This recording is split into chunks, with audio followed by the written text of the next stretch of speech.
10 দিনের যুদ্ধবিরতিতে সম্মত হয়েছে ইসরায়েল ও লেবানন। বৃহস্পতিবার সামাজিক যোগাযোগ মাধ্যম ট্রুথ সোশ্যালে দেওয়া এক পোস্টে এমনটাই জানিয়েছেন ডোনাল্ড ট্রাম্প। লেবাননের প্রেসিডেন্ট জোসেফ আউন এবং ইসরায়েলের প্রধানমন্ত্রী বেনিয়ামিন নেতানিয়াহুর সঙ্গে তার চমৎকার আলোচনার পর এই সিদ্ধান্ত এসেছে বলেও জানান ডোনাল্ড ট্রাম্প।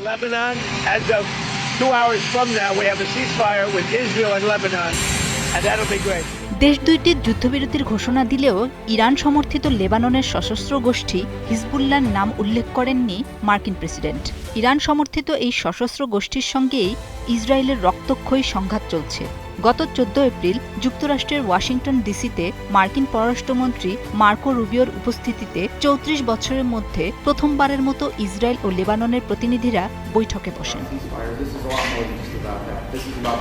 ট্রাম্প তার পোস্টে জানান, দেশটির ভাইস প্রেসিডেন্ট জেডি ভ্যান্স, মার্কিন পররাষ্ট্রমন্ত্রী মার্কো রুবিও এবং জয়েন্ট চিফস অব স্টাফের চেয়ারম্যান ড্যান রেজিন কেইনকে লেবানন ও ইসরায়েলকে সঙ্গে নিয়ে দুই দেশের সাথে স্থায়ী শান্তি অর্জনের লক্ষ্যে কাজ করার নির্দেশ দিয়েছেন তিনি। এছাড়াও ট্রাম্প দাবি করেন, বিশ্বের 9টি যুদ্ধ থামানোর গৌরব আছে তার, এটি তার 10ম সাফল্য।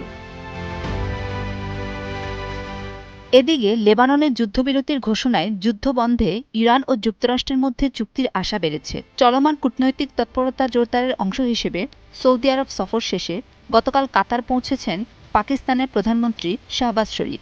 এরপর তার তুরস্কে যাওয়ার কথা রয়েছে।